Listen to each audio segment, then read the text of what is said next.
Hello and welcome our Blood Views to RTD's News English edition. Tonight, for the highlights, we got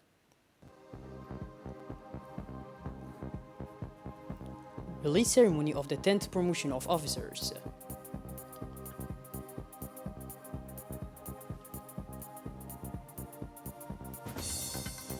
and on the international scene in Europe, the European Union wants to attract highly skilled workers from all over the world.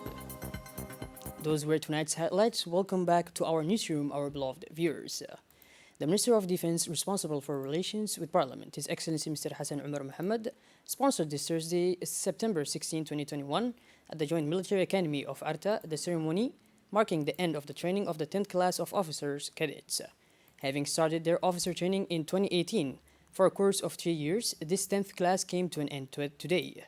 Upon arrival, His Excellency Mr. Hassan Umar Mohammed was welcomed by the Chief of General Staff of the Armed Forces, Lieutenant General Zakaria Sheikh Ibrahim, and the Director of the Academy, Colonel Major Mohammed Ali Abse. Then together they carried out the review of the troops composed of the Commander of Troops, the flag and its guard, and the cadets in training consisting of the first year, newly enrolled, second year, and the third year in finishing phase. During this review, the national anthem was played.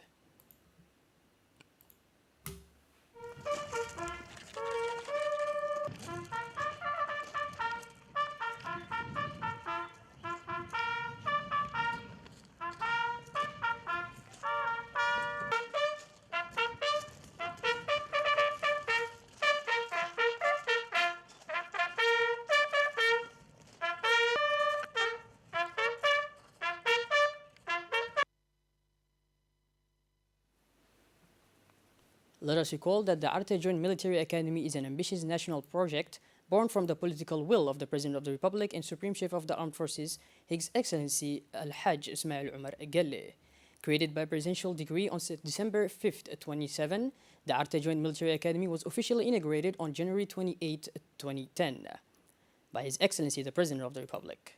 This academy is a military institution whose vocation is to train active officers of the Djiboutian Armed Forces, the Republican Guard, and the National Gendarmerie and the Coast Guard.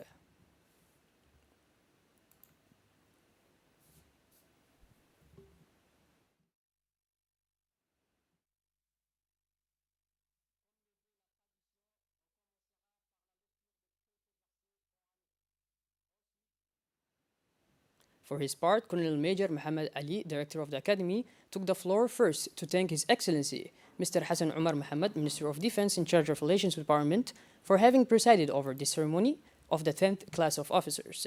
In his speech, Colonel Major Mohammed Ali stressed that this class of 24 cadets, including one girl, all holding a degree, has spared no efforts during their military training to acquire all the skills and know-how to command men in all situations and with confidence.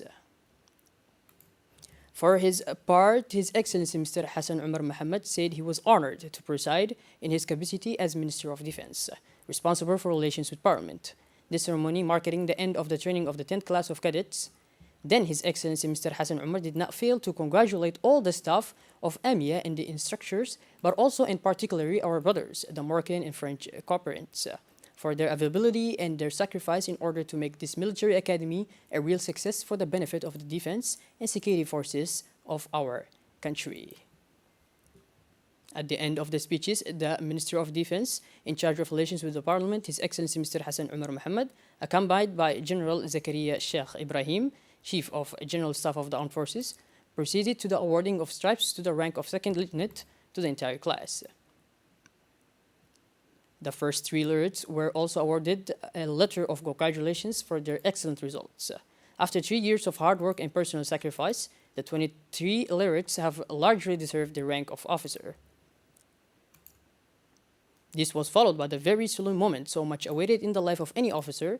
It is about taking an oath to serve the nation and to swear fidelity, loyalty, division until the ultimate sacrifice. Thus, these young officers will be integrated into the different regiments of the ADF and their lives will be henceforth governed by the regulation of general discipline and the general statute of officers.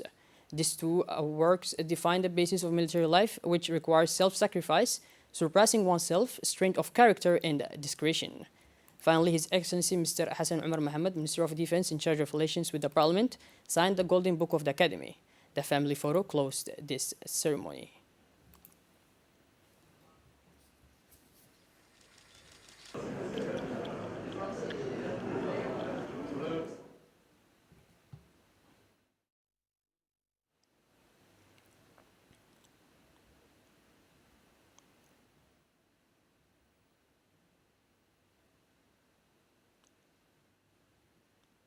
On the sidelines of the ceremony, His Excellency Mr. Hassan Umar Mohammed, Minister of Defense in charge of relations with Parliament, was able to visit two major projects under construction at the Joint Military Academy of Arta, which is also known as EMIA. It is about the construction of a hangar intended to store the parade outfits to the cadets specified to the academy. Indeed, the EMIA is equipped with new communal address. Also, this hangar will receive the firing simulator for small and large caliber weapons. Within the framework of the improvement of the ADF, the acquisition of this shooting simulator will allow to multiply the shooting sessions in order to improve the soldiers in the handling of the weapons and will also play a positive role in the preservation of the environment. A building that will allow to accommodate the first-year candidates in order to offer them a better living environment. This morning, the Minister of Health, Dr. Ahmed Roble Abdullahi, and the Minister of National Education and Vocational Training, Mr. Mustafa Mohammed Mahmoud, visited the vaccination center at the MENFOP to congratulate and encourage the teachers and education officials who were massively vaccinated during the visit of the mobile vaccination team against COVID-19. Since the beginning of this month, the Ministry of Health has initiated a program to facilitate access to COVID-19 vaccines by planning the travel of a mobile vaccination team to the various ministerial departments. In this period of the new school year, the Ministry of Health praised the strong mobilization of the teaching staff and the administrative staff of MENFOP, who were massively vaccinated. In addition to barrier measures and the wearing of masks, vaccination was the safest and most effective way to protect oneself and others.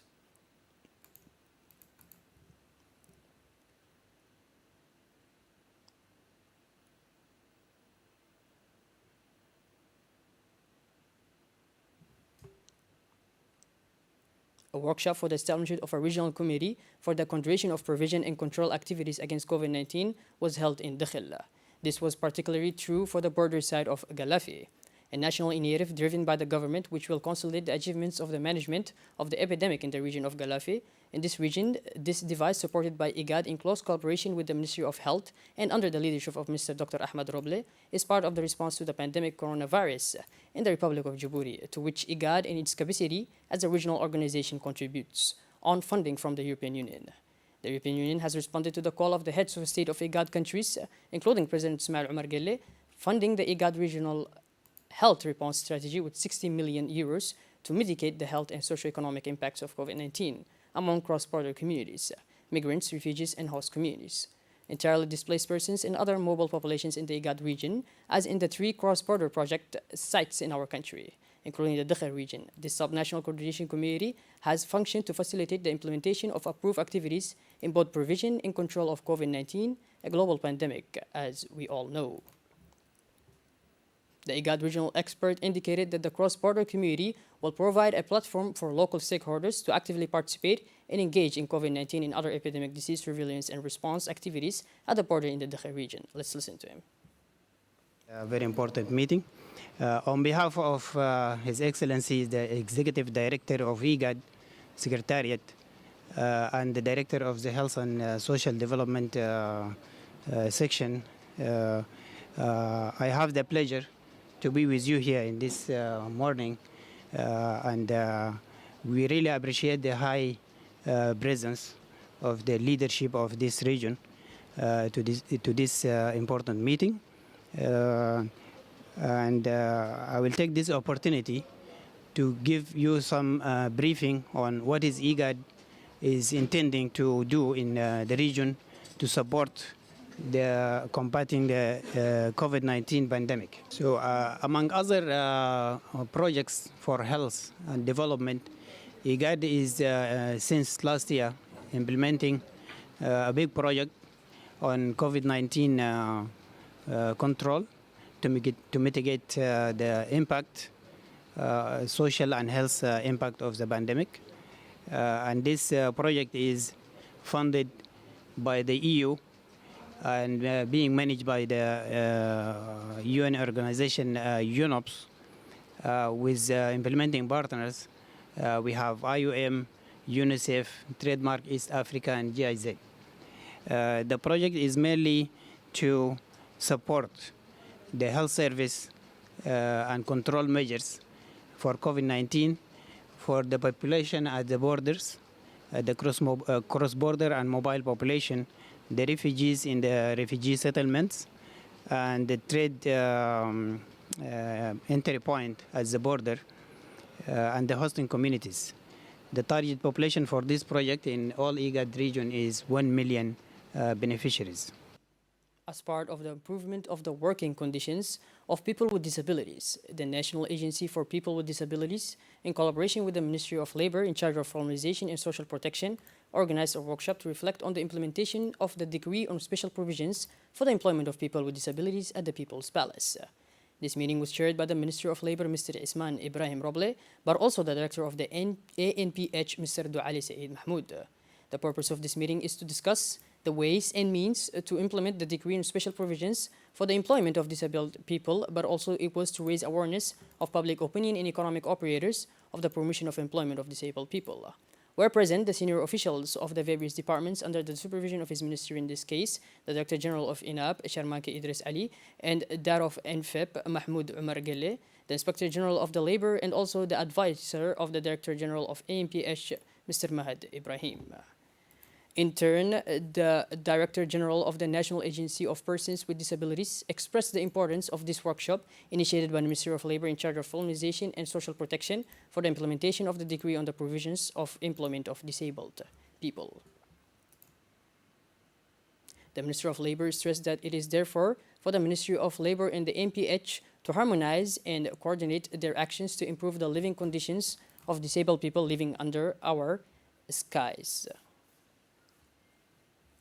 Moving on, as part of its policy of preserving the environment and the health of the population, the UNIAD General Management informs of the opening of the 3 new sites for the disposal of entities, which should allow entities to carry out their activities in compliance with the law. These 3 sites are located at the station of Sista, in front of the beach, at the S2 station located in front of the solar house, at the VAR station located in the Lair district. Thus, from October 1st, 2021, it is obligatory to importers to use exclusively these sites under penalty of financial sanctions, which can go until the constification of their morals. It is also possible to report by email to the following address, objective0jet@oniad.dg, for any violation of these provisions. Because our quality of life is everyone's business, ONIAD is counting on your vigilance and your commitment. Moving on towards the international scene, this is the only legislative change in recent years regarding the fatal migration. MEFP approved new rules for the EU Blue Card. With the scheme, the EU wants to attract more highly skilled workers from their third countries. By this, our beloved viewers, we conclude tonight's news edition. Thank you for being with us, and make sure to tune in later for more. Have a wonderful evening. Thank you.